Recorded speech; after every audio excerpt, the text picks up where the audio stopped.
Now our next topic is mean value और the average value of alternate current. कि जो alternate current है उसकी mean और average value क्या होती है.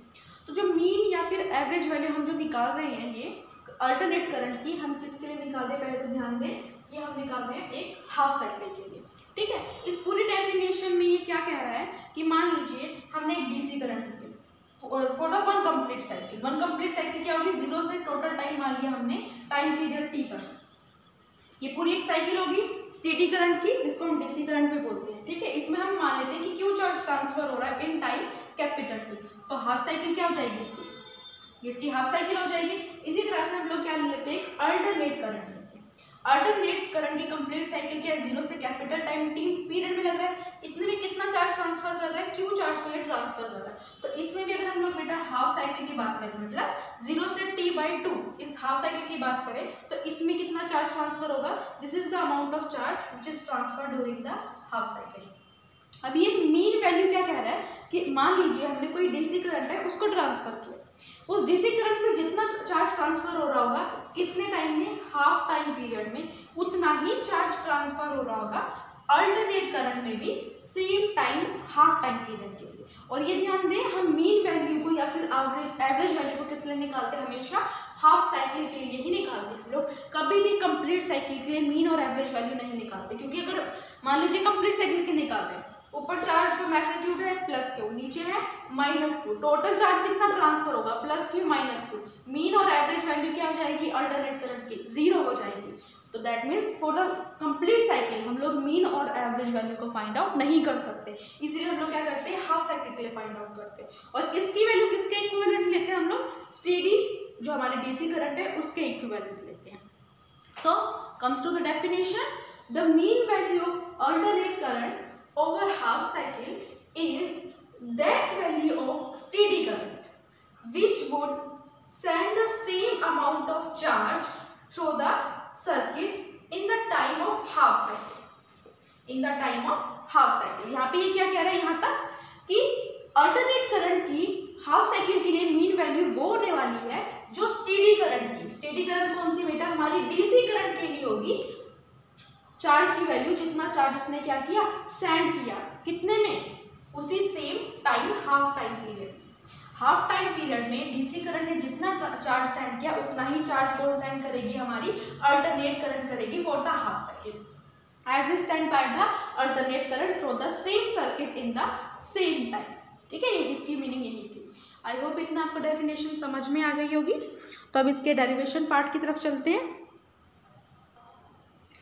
Now to derive the formula for the mean value और average value of alternating current, हम सबसे पहले क्या लेंगे, हमारा सोर्स ऑफ ईएमएफ से जो हमें अल्टरनेट करंट मिल रही होगी साइनसॉइडल फॉर्म में, वो कंसीडर करेंगे. I is equals to I note sign omega T की फॉर्म की हमारी करंट होगी. ठीक है. अब आपको पता है करंट का फॉर्मूला क्या होता है, I is equals to D Q by D T, ये फॉर्मूला होता है. यहाँ से अगर हमें स्मॉल चार्ज डी क्यू निकालना होगा तो चार्ज क्या होगा, D Q is equals to I D T, यही होगा. अगर हम मान ले, अज्यूम कर ले कि हमारा जो करंट है सर्किट में वो कांस्टेंट है, किसके लिए, स्मॉल टाइम dt में, जब small charge D Q flow कर रहा है स्मॉल टाइम dt, तब मान लेंगे उस पर्टिकुलर टाइम के लिए हमारे करंट सर्किट में क्या है, कांस्टेंट है. अगर हमारी करंट कांस्टेंट है तो हमारा टोटल चार्ज हमें निकालना है for the one complete half cycle. ये हाफ साइकिल है, जीरो से टी बाई टू. मैंने आपको बताया था कि यहाँ पे हमारा चार्ज कितना होगा, क्यू होगा. तो इस हाफ साइकिल के लिए चार्ज कितना हो जाएगा, Q is equals to, integration करेंगे किसके लिए, टोटल टाइम dt में इंटीग्रेशन करेंगे i का. अब यहाँ पे भी इंटीग्रेशन करना है किसके रिस्पेक्ट में, लिमिट्स कितनी है हमारी, जीरो से t बाई टू लिमिट्स. ठीक है. वैल्यू पुट करेंगे i की वैल्यू कितनी है, I note sign omega T, और साथ में हम लोग क्या रख देंगे यहाँ पे, हमारा dt रख देंगे. इंटीग्रेशन होगा with respect to dt integration. तो अब यहाँ पे आई नोट क्या हमारा कांस्टेंट है, मैक्सिमम वैल्यू है, पीक वैल्यू है करंट की. आई नोट तो कांस्टेंट है, तो आउट ऑफ द इंटीग्रेशन किसका इंटीग्रेशन करेंगे, साइन ओमेगा टी का इंटीग्रेशन करेंगे. साइन का integration minus cos omega T का इंटीग्रेशन करेंगे. फिर ओमेगा टी का इंटीग्रेशन क्या होगा, ओमेगा नीचे आ जाएगा. लिमिट्स पुट करेंगे लोअर टू अपर लिमिट. ठीक है. आई नोट ओमेगा को हम लोग बाहर ले जाएंगे विद नेगेटिव साइन, तो यहाँ वैल्यू कितनी आ जाएगी, Q is equals to minus Q naught divided में ओमेगा. अब कोस ओमेगा पहले टाइम के अपर लिमिट पुट करेंगे t/2 minus cos omega lower limit 0, omega multiply में 0 आ जाएगा यहाँ पे। अब देखिए ओमेगा की वैल्यू और क्या होती है बेटा, ओमेगा हमारा इक्वल होता है 2π/t के इक्वल होता है। ये मैंने आपको फर्स्ट लेक्चर में बताया था अल्टरनेट करंट के। तो Q is equals to minus I0 divided में ओमेगा। cos ओमेगा की वैल्यू कितनी पुट की हमने 2π/t मल्टीप्लाई में t/2 माइनस cos 0 की वैल्यू कितनी होती है 1। अब देखिए 2 से 2 कैंसिल हो जाएगा, t से t कैंसिल हो जाएगा, cos पाई की वैल्यू कितनी होती है -1 -2 और माइनस मल्टीप्लाई करेंगे कितना आ जाएगा +2 I0 डिवाइडेड में ओमेगा, ये चार्ज की वैल्यू हो जाएगी। अब हमें चार्ज किसके लिए निकालना है, ये चार्ज हमें किस लिए निकाल रहे हैं हम लोग, 1 कंप्लीट हाफ साइकिल के लिए। हम लोग मान लें कि for the first 1 complete cycle ये चार्ज क्या हुआ है, किसके लिए चार्ज क्या हुआ, मीन करंट के लिए, मीन करंट के लिए या फिर एवरेज करंट के लिए। तो हम मान लें कि क्यू चार्ज किसके इक्वल भी है, जब मीन करंट फ्लो कर रही है। मीन करंट कितने टाइम में फ्लो कर रही है, चार्ज होता क्या है, करंट मल्टीप्लाई में टाइम। ये टाइम इंटरवल कितना है हमारा, हाफ टाइम है, 0 से t/2 टाइम पीरियड है। तो t/2 हमारा टाइम पीरियड पुट कर लिया। क्योंकि वैल्यू एक हमारी इस इक्वेशन से आई हमारी, एक हमारी क्योंकि वैल्यू ये है, इन दोनों को क्या करेंगे, इक्वेट करेंगे। Im mean current in the half time period is equals to, in the half cycle is equals to twice of peak value of current divided by omega। Again omega की value कितनी होती है 2π/t, omega की value 2π/t हम यहाँ put कर देंगे। अब इस इक्वेशन को भूल जाए क्योंकि इसको तो हम लोगों ने क्या किया, सॉल्व करके इक्वेशन फाइंड आउट की। अब देखिए t से t कैंसिल, 2 से 2 कैंसिल, तो Im की वैल्यू कितनी हो गई, Im is equals to 2I0 divided में कितना आ जाएगा हमारा पाई। अब 2 डिवाइड में पाई को जब हम सिंप्लीफाई करते हैं तो वैल्यू आती है 0.637 I0। मतलब जो मीन या फिर एवरेज वैल्यू होगी करंट की फॉर द 1 और for the first half cycle वो कितनी होगी, कितने टाइम्स होगी, पीक करंट है। I0 कौन सी करंट है हमारी, जो ये पीक करंट है, ये जो पीक करंट है या फिर एम्पलीट्यूड कहते हैं हम लोग अल्टरनेट करंट का, ये हमारी पीक करंट है। पीक करंट का 0.637 टाइम्स होगी, या फिर आप कह सकते हैं इस करंट का क्या होगा 63.7% होगी पीक करंट के। कौन सी करंट हमारी, मीन या फिर average current. Okay, now the next topic is to find out the mean value and the average value of alternate EMF. पहले हमने किसकी वैल्यू फाइंड आउट की, मीन वैल्यू फाइंड आउट की थी अल्टरनेट करंट की। अब अल्टरनेट ईएमएफ की find out करेंगे। तो सबसे पहले हम सोर्स ऑफ ईएमएफ लेंगे, अल्टरनेट सोर्स है तो ई की वैल्यू कितनी होगी, E is equals to E0 sine omega T होगी। करंट क्या होता है बेटा, according to Ohm's law I is equals to V/R, so E divided में आर। ई कितना है हमारा, E0 sine omega T divided में आर, यही है। हमें पता है करंट का फॉर्मूला क्या होता है, current is equals to the dq/dt। तो यहाँ से अगर हम स्मॉल करंट निकालें dq, वो कितना आ जाएगा, I/dt हो जाएगा। अगर I की वैल्यू पुट करें हम लोग इस इक्वेशन से तो dq किसके इक्वल हो जाएगा, dq is equals to I कितना है हमारा, E0 डिवाइडेड में R sine omega T into dt। ये dq की वैल्यू हो गई। ये dq की वैल्यू किस के लिए, for the small time dt। लेकिन अगर हम लोग एक हाफ साइकिल की बात करें 0 से लेके t/2 टाइम तक, तब हमारा जो चार्ज होगा वो कितना हो जाएगा, क्यों, हाफ साइकिल के लिए चार्ज कितना होगा, क्यों।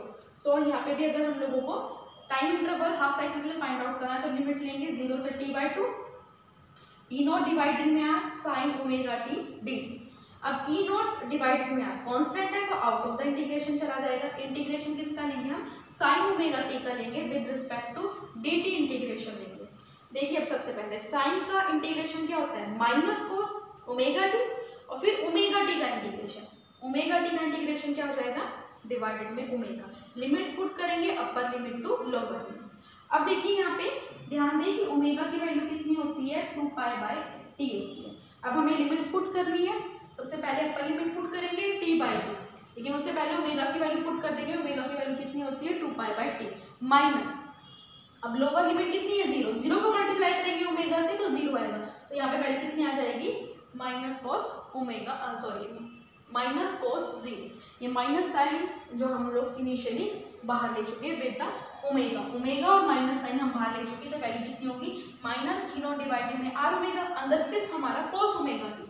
पहले ओमेगा की वैल्यू पुट की 2π/t, अब देखिए टी से टी कैंसिल, यहाँ पे कितना हो जाएगा कोस पाई, कोस पाई की वैल्यू कितनी होती है हमारे, कोस पाई की वैल्यू कितनी होती है -1 और कोस 0 की वैल्यू कितनी होती है 1, -1 -1 -2, अगेन माइनस का साइन है तो प्लस का 2 हो जाएगा 2 ई नॉट डिवाइडेड में आर ओमेगा। ठीक है, ये तो वैल्यू थी हमारी चार्ज की, लेकिन क्या वो जो हमें चार्ज फाइंड आउट करना है वो किसके लिए करना है, हमें हाफ साइकिल के लिए। हाफ साइकिल में जब ये चार्ज क्यों फ्लो कर रहा होगा तब हमारी करंट कितनी होगी भाई, ये चार्ज जब हाफ साइकिल की बात कर रहे हैं टाइम पीरियड t/2 में, टाइम पीरियड t/2 में क्या वो चार्ज अगर फ्लो कर रहा है तो करंट कौन सी होगी हमारी, मीन या फिर एवरेज करंट होगी।